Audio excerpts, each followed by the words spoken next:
Hello friends, Swati here. Friends, FII ने कल भी सेलिंग करी अच्छी खासी 4,336 करोड़, पर डीआई ने उसके अगेंस्ट बिल्कुल एग्जैक्टली उतनी ही परचेसिंग करी है 4,321 करोड़।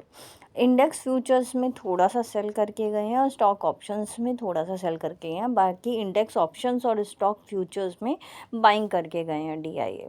इंडिया विक्स आप देख सकते हो अभी भी 16 के ऊपर ही है और 17 के ऊपर भी गया था इनफैक्ट ये कल के दिन। फिर भी हम 23,344 पे निफ्टी में क्लोज हो गए हैं और सेंसेक्स भी अच्छा खासा। लेकिन बैंक निफ्टी में जैसे कि हमने कल प्रिडिक्ट किया था, बैंक निफ्टी में बहुत अच्छी खासी रैलिंग चली है, short covering rally, right. Nifty में इसलिए नहीं चली क्योंकि आईटी के स्टॉक्स इतना नहीं बढ़ा रहे थे जो कि उम्मीद कर रहे थे हम। बाकी आज यूएस की छुट्टी है यूएस में, लेकिन डॉ जोन्स ने 334 पॉइंट्स अप में क्लोजिंग दी है और नस्दाक ने भी 291 पॉइंट्स अप में। तो पीएम की आज ओथ है और वो पढ़ लेंगे आज, तो उस वजह से थोड़ा सा मार्केट मूवमेंट दे सकता है यूएस टाइमिंग में।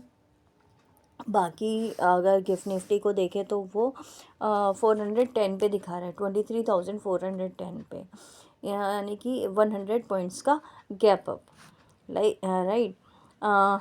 जो कि दिखा रहा है यहाँ पे 80 पॉइंट्स नेगेटिव में दिखा रहा है, यानी कि 200 पॉइंट्स गैप अप दिखा रहा था। लेकिन अभी के लिए सुबह के 7 बजे हैं, अभी 2 घंटे हैं पूरे के पूरे, तो ये थोड़ा सा मूवमेंट ले सकता है।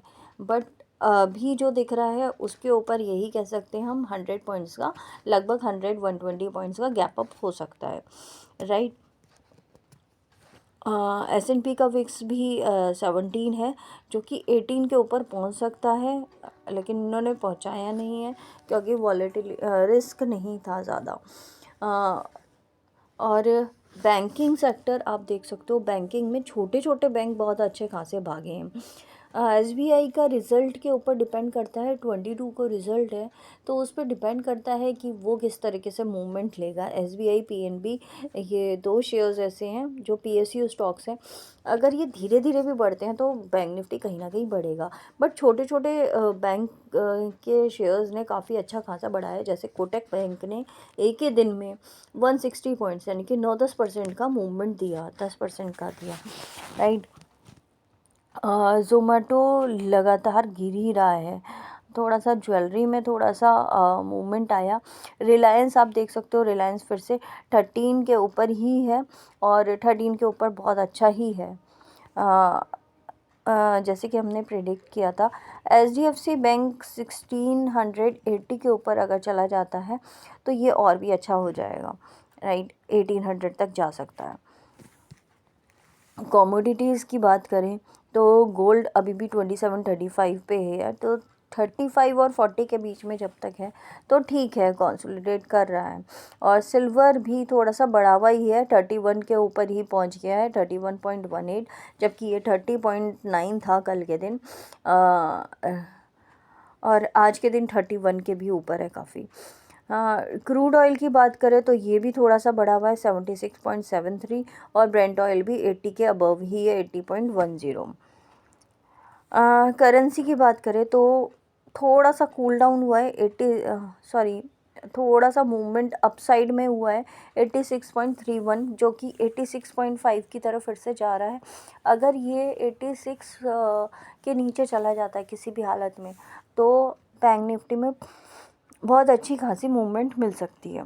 बॉन्ड्स की बात करें तो बॉन्ड्स में डेली अप एंड डाउन चल रहा है, कल थोड़ा सा डाउन था, लेकिन अगर आप यूएस के बॉन्ड्स को देखेंगे तो इसमें काफ़ी 0.8%, 1% इसमें डाउनवर्ड्स मूवमेंट आया है, यानी कि ये इन्वेस्टमेंट के लिए पैसा निकाला है इन्होंने। और इंडिया के 10 ईयर्स और 2 ईयर्स का देखें तो लगभग 1.5%, 2% इसमें बढ़ रहा है, तो थोड़ा सा उल्टा ही चल रहा है, इंडिया में बढ़ रहा है बॉन्ड्स का और यूएस में कम हो रहा है।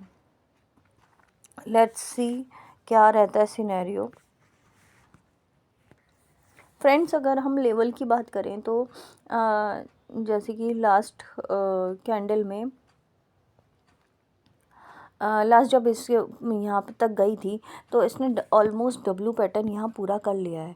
और ये राइट इसको बड़ा कह सकते हैं। और अगर इसकी ये 420 के ऊपर निकलता है, 23,420 के ऊपर, तो और स्टेबल रहता है, तो हम 23,500 वहाँ पे एक छोटा सा रिजेक्शन है 500 और 600 के बीच में। 500, एक मिनट एग्जैक्ट अगर आपको लेवल बताऊँ तो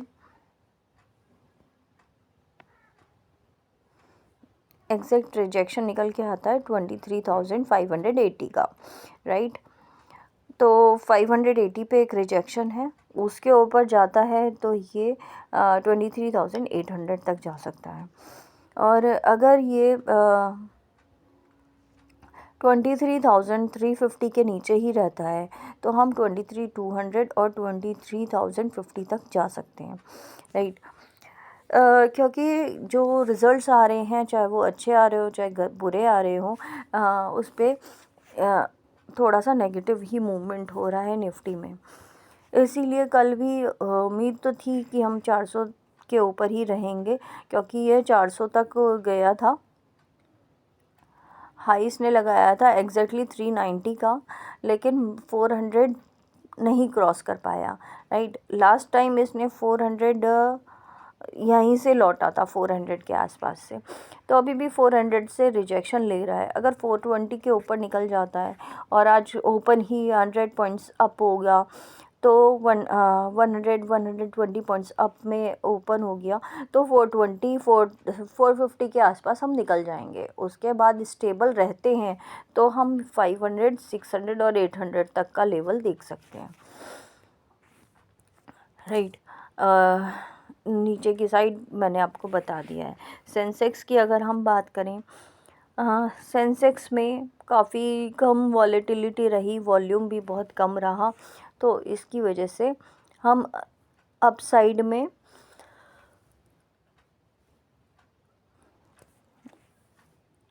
77,000 हमने हाई लगाया 77,320 का। अगर हम 77,500 क्रॉस कर देते हैं, ये जो ग्रीन लाइन है, तो अप साइड का मूवमेंट एक दिख सकता है जो कि आपका 78,400 तक जा सकता है, राइट। यही फ़िलहाल के लेवल्स हैं। और नीचे की साइड अगर हम देखें तो 77,000 अगर तोड़ता है, उसके नीचे रहता है, तो लास्ट जो लो लगाया था 76,580 का, वहाँ तक जा सकता है। और उसके नीचे रहता है तो लास्ट इसका 76,350 का लो लगा था, राइट। तो अभी फ़िलहाल के लिए इसमें सेंसेक्स में भी लेवल्स यही हैं। बैंक निफ्टी की बात करें तो ये 1100 पॉइंट्स अप में गया था और इसने हाई लगाया था 49,650 का, एग्जैक्टली वहीं से रिवर्सल लिया है 49,650 से। और 650 के अगर ऊपर जाता है, सस्टेन करता है, तो हम 50,000 और जैसे कि हमने कल भी बात करी थी 50,000 50,200 तक आराम से जा सकते हैं, राइट। जो कि डब्लू पैटर्न भी बनता हुआ दिख रहा है। और अगर ये नीचे की साइड अब इसमें हम सपोर्ट देखें तो सपोर्ट निकल के आ रहा है, कल का जो लो था 48,596 का ही सपोर्ट लेवल है, और 600 हम मान सकते हैं 48,600 का। अगर 49,000 तोड़ता है तो 48,600, और अपसाइड में 50,000, मतलब काफ़ी जगह है अपसाइड में भी और लो साइड में भी। तो ये बैंक निफ्टी के लेवल है। आज निफ्टी चल सकता है, मतलब थोड़ा नेगेटिव रह सकता है, ज़्यादा नेगेटिव रह सकता है, और बैंक निफ्टी कल के दिन अच्छा खासा नेगेटिव रह सकता है। तो ये रहा आज का प्रेडिक्शन। जैसे बैंकेक्स ने काफ़ी अच्छा खासा वॉल्यूम भी दिखाया और बैंक निफ्टी से भी ज़्यादा अच्छा मूवमेंट दिया। इसमें हम अगर नोट करें तो हाई लगाया था 56,350 का, इसमें भी है 56,800 के ऊपर अगर निकल जाता है और टिक जाता है तो हम 57,600 तक आराम से जा सकते हैं, राइट। और नीचे की साइड वही लेवल निकल के आ रहे हैं। 55,280 टूटता है नीचे की साइड, तो हम 55,000 तक 55,000 के नीचे काफ़ी अच्छी शॉर्ट सेलिंग दिखेगी हमें, ठीक है। और ऊपर की साइड अगर चला जाता है तो शॉर्ट कवरिंग रैली आ जाएगी, राइट। आईटीसी के स्टॉक कल भी नेगेटिव ही रहा, जैसे कि हमने सोचा था कि 420 इसका लोएस्ट लेवल है और यहाँ पे कंसोलिडेट करता है तो ये अपसाइड के लिए एक मूवमेंट ले सकता है, बट ये ट्रेंड लाइन को तोड़ना चाहिए। अगर हम ट्रेंड लाइन को तोड़ने की बात करें तो ये ट्रेंड लाइन 450 के ऊपर ही निकले तभी थोड़ा सा बाइंग मूवमेंट आएगा, राइट। ऐसे ही अगर हम रिलायंस की बात करें तो रिलायंस तो काफ़ी अच्छा ही चल रहा है। हमने कल भी बोला था कि इसने हाई लगाया था 1316 का, ठीक है। ओपन भी वहीं हुआ था एग्जैक्टली, बट थोड़ा सा नीचे ही क्लोज हुआ है। इसीलिए मूवमेंट अप साइड में नहीं हुआ क्योंकि डब्लू पैटर्न इसका पूरा हो चुका है यहाँ पे। अगर इसके ऊपर निकलता है 1320 के ऊपर तो ही मतलब 1310 के ऊपर सस्टेन करता है तो ही हम अप साइड मूवमेंट के लिए जाएंगे, वरना ये कंसोलिडेट करेगा यहाँ पे, ठीक है। लेकिन 1200 का सपोर्ट लेवल काफ़ी अच्छा स्ट्रॉन्ग बन गया है भाई। कुछ लोग चाहे तो यहाँ पे एक प्रॉफिट बुक करके चल सकते हैं, ठीक है friends. Thank you so much. और आज के लिए फ़िलहाल इतना ही। देखते हैं आज ओथ के ऊपर क्या रहता है। पीएम साहब जो वहाँ पे यूएस में प्रण लेंगे उसके ऊपर थोड़ा मार्केट का मूवमेंट रहेगा, वॉलेटिलिटी रहेगी। Thank you friends, thank you so much.